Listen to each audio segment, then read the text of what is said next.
thank you so much. And now the floor is yours, Wiktor. Thank you very much. So hello, everyone. I'm Wiktor Żołnowski. I'm co-founder of Pragmatic Coders. Recently, I realized that during my career, I have been working, or together with my team, I've been working with more than 100 startups. And I thought that might be good to share some lessons learned I found during this time and some ideas that I have in my mind. So this is why I'm here. And the topic of today's presentation is always be launching. And the subtitle is the greatest fear of every founder. I have a question for you. How many of you, or who of you, have ever worked on a startup? Raise your hands. Okay, I expected a little bit more people, but okay. How many of you are currently working on a startup? Almost the same group. Oh, great.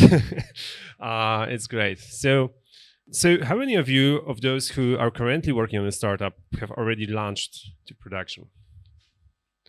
1, 2, 3, 4. Great. What about others? Why are you not on the production yet? Hey, we'll get there. So for those who launch on a startup, with your current startup or previous startups, usually how long does it take for you to launch to production? I don't know, was it like less than a month? Someone? Okay, there's one person. 2 months? 3 months? 6 months? 1 year? Anyone more than a year? Okay. When we work with our clients, this answer for this kind of question usually depends on many factors. Like when we, for example, work on the financial products, sometimes time to market with the real application or system is sometimes even 2 years or so. It's mainly because of the regulations, some licensing, other stuff, and other things. But in other cases, like for example, social media platforms or other stuff, it's sometimes even like a few weeks to go to production and launch the first version of the product. But today I would like also to talk to you about other types of launching. But before that, so when you're working on your product and you ask yourself the question when it is a good time to launch it, the answer is pretty simple. If you ask this question, the best time to launch your product was most probably yesterday. I know that it might be scary for you. How come I should launch my product today? I'm not ready. I'm not prepared. It's not perfect yet. It's not crafted. I need to do a lot of stuff and marketing and other stuff. Well, yes. Most of the founders I ever had the pleasure to work with had shared the same fear of launching their product, of going to production, of showing their product to users, getting feedback and other stuff. Despite they usually always understood that, maybe not always, usually understood that getting feedback from users, getting feedback from their target audience is something important, they delayed it as long as possible. So what they was afraid of the most was a couple of things, like for example, what if they will launch their product and people will not like it? Yeah, what would happen there? What if I will launch my product and nobody will use the app? If nobody would care about it? What if I will launch and investors will tell they won't put the money on the table? For example, what if my business model doesn't work? Any other fears that you may expect here? When I was preparing that presentation, I forget about one very common. So for example, what if I will launch the product and someone will steal my idea? This is very common in Poland. I still don't know why. As a result, founders usually delay the launch of the product as much as possible. It sometimes takes really ridiculously long time to launch the product, even to show the first version or tell about the product to the audience for the first time, because they need to craft the idea for a long time. They try to make it perfect before they launch. Perfect is nothing bad, but perfect needs time. Times equals money. Founders are liars. They love to lie themselves that people will love their product. And until they will release that, it's not a lie. But as soon as they will release that, there are two options. People will like it or will not. And they need to face it. There is no other option. So it's better to not to be aware of being a liar by not releasing the product, not launching the product. And I shouldn't tell that because we are working with the startups and they are paying us for most of the money they are paying us for software development. But to be honest, like majority of the software that we create is a waste. Like we are building a software that nobody use later on, or maybe not nobody, but almost nobody use later on. And founders waste a lot of money on building things that are useless and that nobody needs at all. So there are, of course, many other things, many other results of delaying the launching of product. But, you know, if I would release my product or launch the product early, what is the worst thing that could happen? Well, people won't like it. Okay, nobody will use it. Well, some investors will say no. Someone will criticize me. So what? Is there anything wrong with that? This is actually ridiculous that we are afraid of such a things. Okay, someone can steal my idea. No, no one will steal your idea. If your idea is so easy to be stolen, then focus on something else. But no. So what? You can always launch again.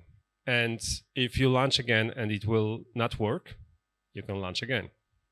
And if it doesn't work again, you can launch again and again. You can launch until you find what works for your users, for your target audience. Maybe you will find another target audience. Maybe you will find another problem to be solved. Of course, there is some limitation. Budget.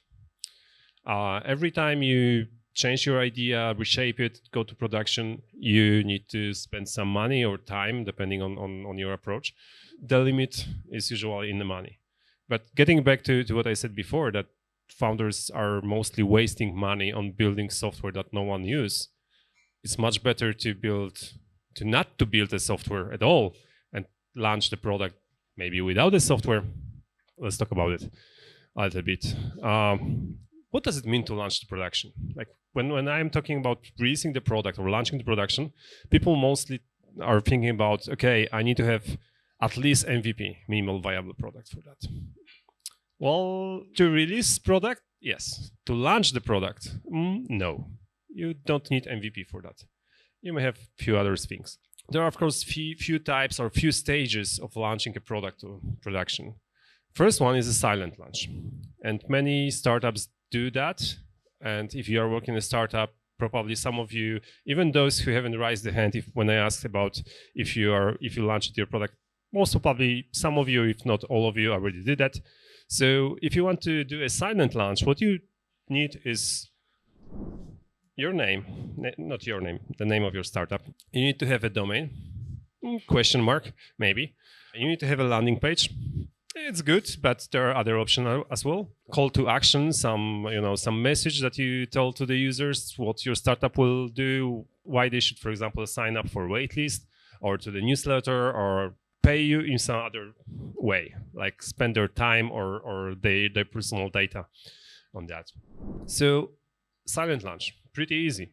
You don't need to hire developers. You don't need to have designer most probably, because you can buy some template or ask Midjourney for a design for your website and ChatGPT for copy. Yeah, you don't need to have a lot of money for do that and spend a lot of time.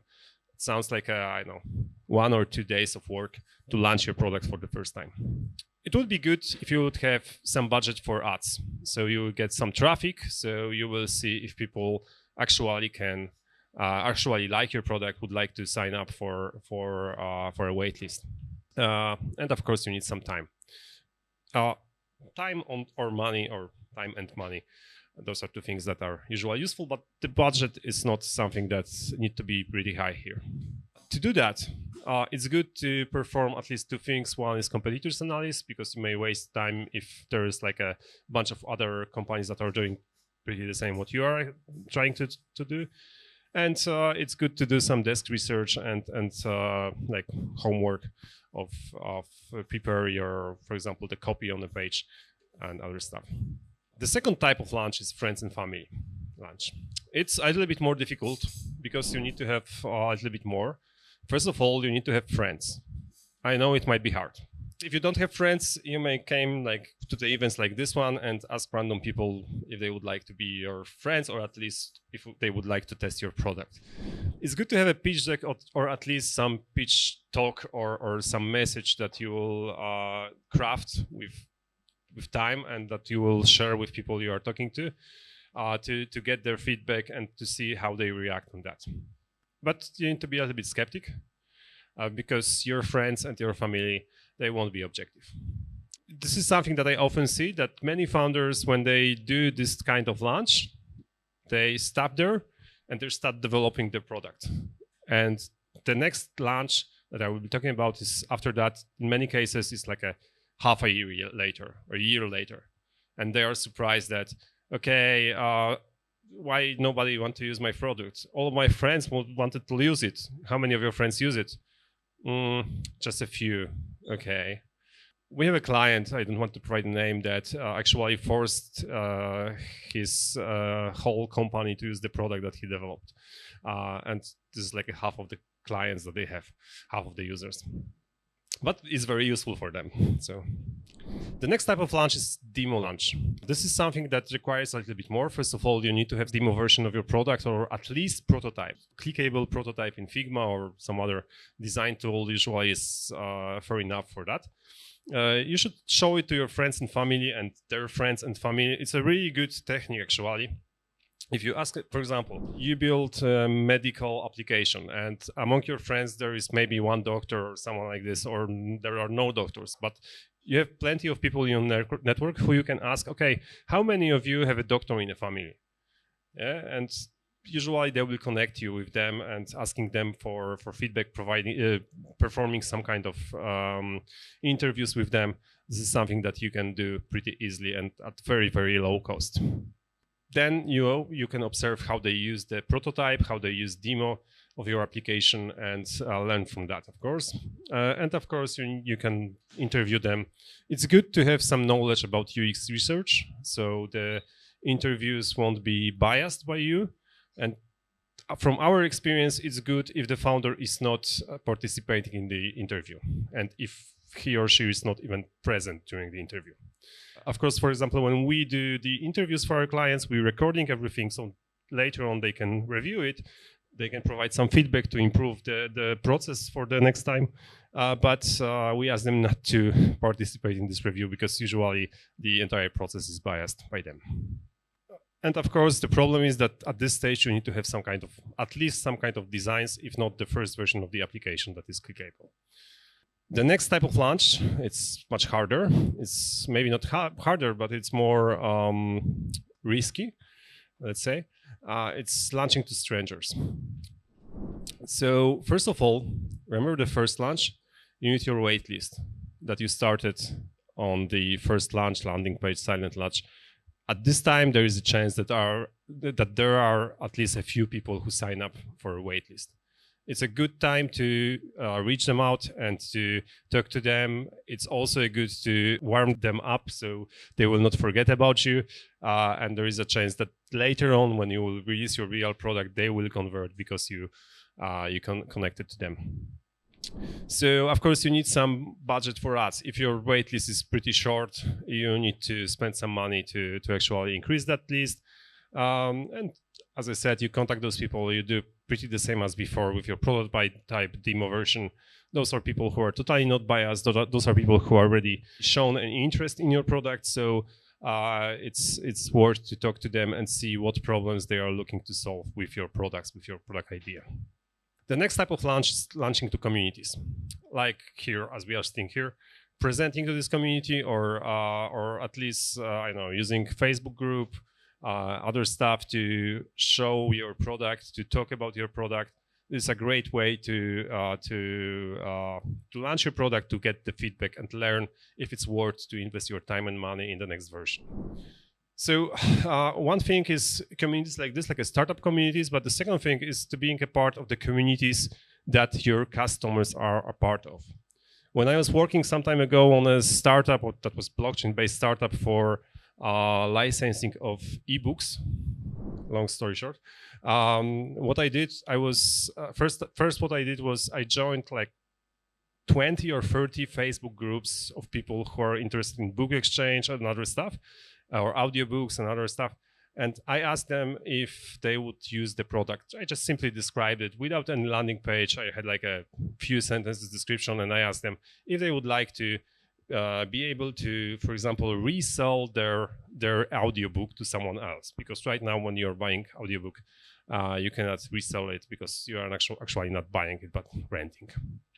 So I validated this idea pretty quick. I learned that nobody will use it because there is Audioteka in Poland, for example, and nobody cares about ownership of the audiobook if they could simply pay a monthly subscription for books or something like this. Wow, that was worth it.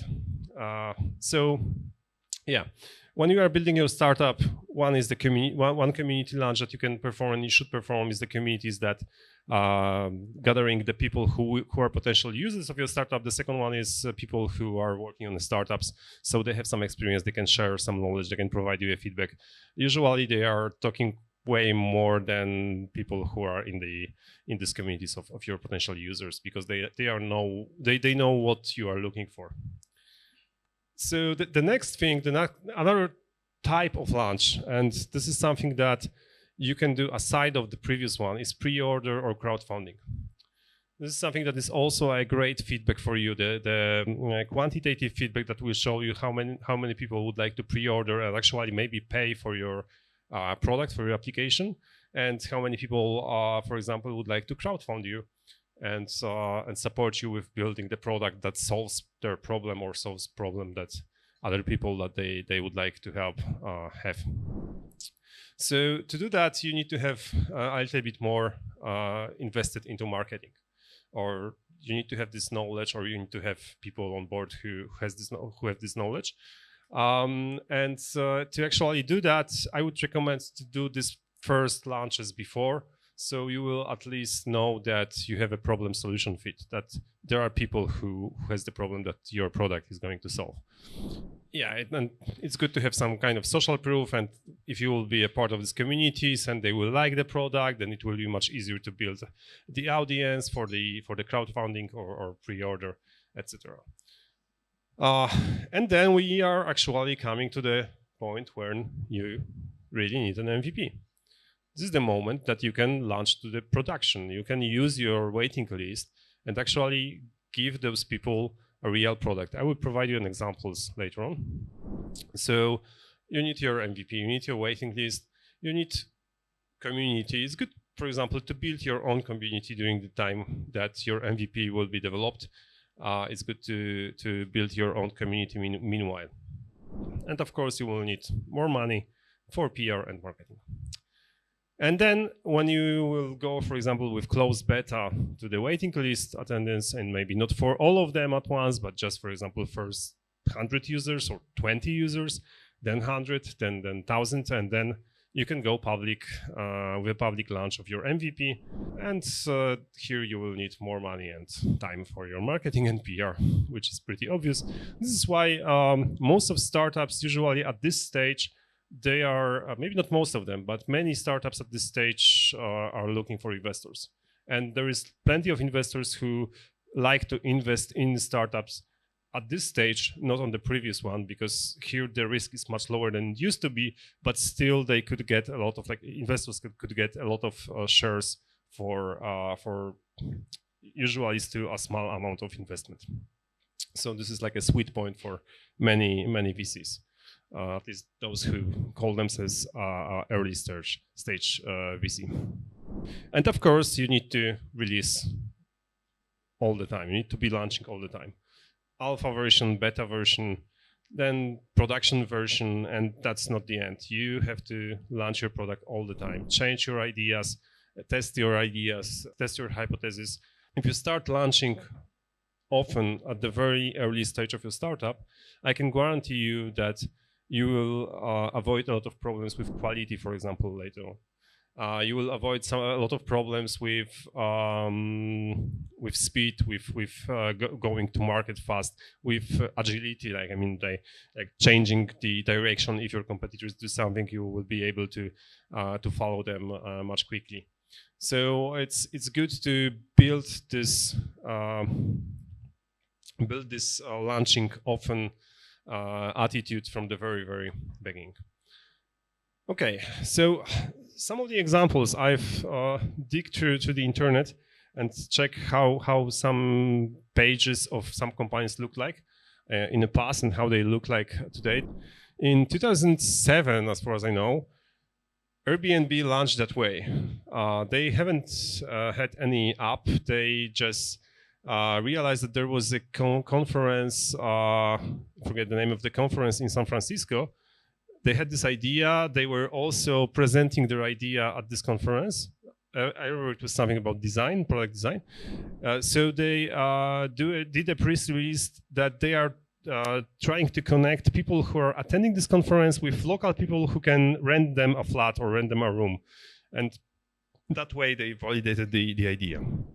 Of course, the product itself was developing and it was changing all the time, but you can see here what was the press coverage that they had at this time. I believe it's something around 2010 or something, 2011, 12.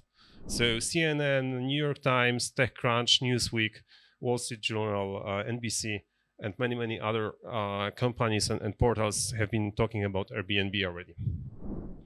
What was also interesting is that their message on the homepage was changing all the time. Until in 2020, they realized that they don't need any message.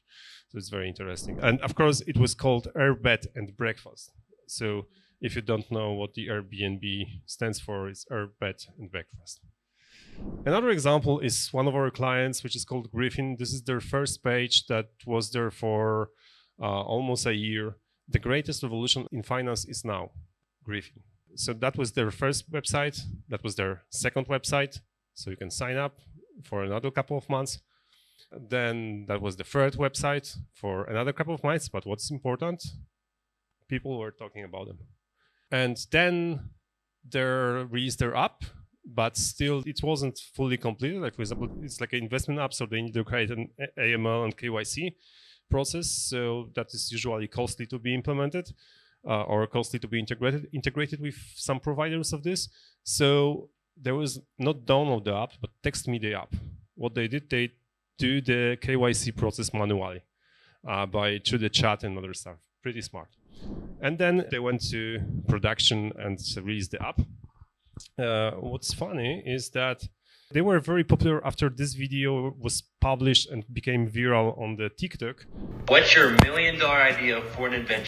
So one of my co-founders and I quit our jobs right out of college to spend the last 3 years building an app that automatically buys you stock where you shop. So the moment you buy a cup of coffee at Starbucks, you get to invest $1 in the Starbucks stock. You shop on Amazon, $1 goes to Amazon. We spent thousands and thousands of hours on this and a lot of sleepless nights. And now we're officially getting to release it on the App Store. It's called Griffin. It stands for the greatest revolution in finance is now. The app is meant to be really simple and human and to allow you to own all of the places that you're already spending with. Yeah.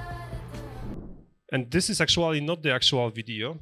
This is the video that is a copy of that video because TikTok removed that video because it was one of the most popular video on TikTok, and from some reason they remove it. But this is a founder, Aaron, who is talking about what you could do with Griffin app, and people actually love it.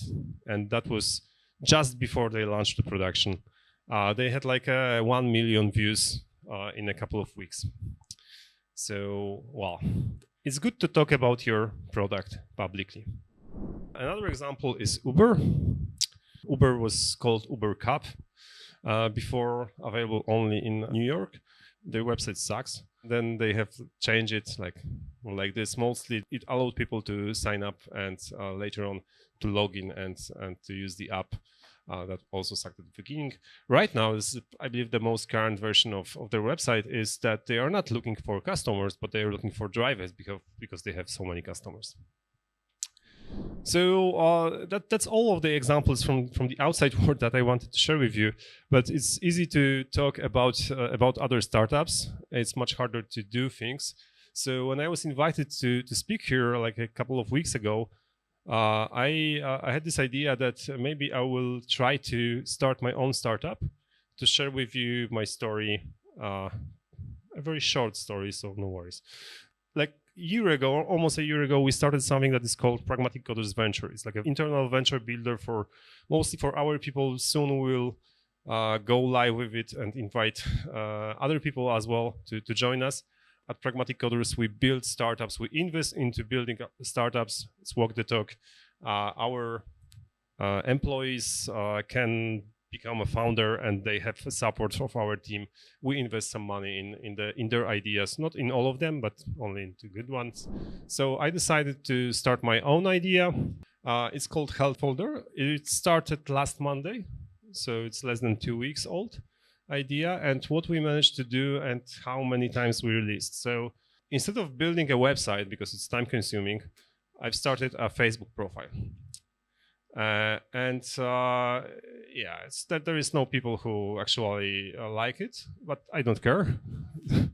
It wasn't about liking it. It can change today. If you want to observe our progress, you can do this. But all of the content is generated by ChatGPT, so don't blame me so much. Be pragmatic. And so I launched it, but the reason was not to actually collect likes and see if people like the Facebook page, but actually the reason was to collect contacts. And the very easy way to collect contact that I found out some time ago in my previous startup idea is to use a quick form in a Facebook ads. This is probably one of the most efficient way to collect contacts from people if you're building B2C startup. So I actually did it. Ads are running for the third day. We have first 2 or 3 contacts from people who are interested in using this app. And we are slowly validating the hypothesis. It's already launched. Another thing that I would like to show you that we did during the time, we created a video. In this video, I know it's in Polish, so no worries that you don't need to understand it. It's just like a video, very pretty, very easy video created in Canva, and you will see in a moment that there is something like screenshot from, you can see that there is an app that you can actually use, a demo app, our prototype, that you can use, and we can record a video and show people how they will use this app. So it was like creating this design, 1 or 2 days of designer, recording it 2 hours, creating a movie, like cutting things using Figma, using Canva, another 2 to 3 hours. We have a quite nice looking video that shows how the apps looks like. We are using it for the ads.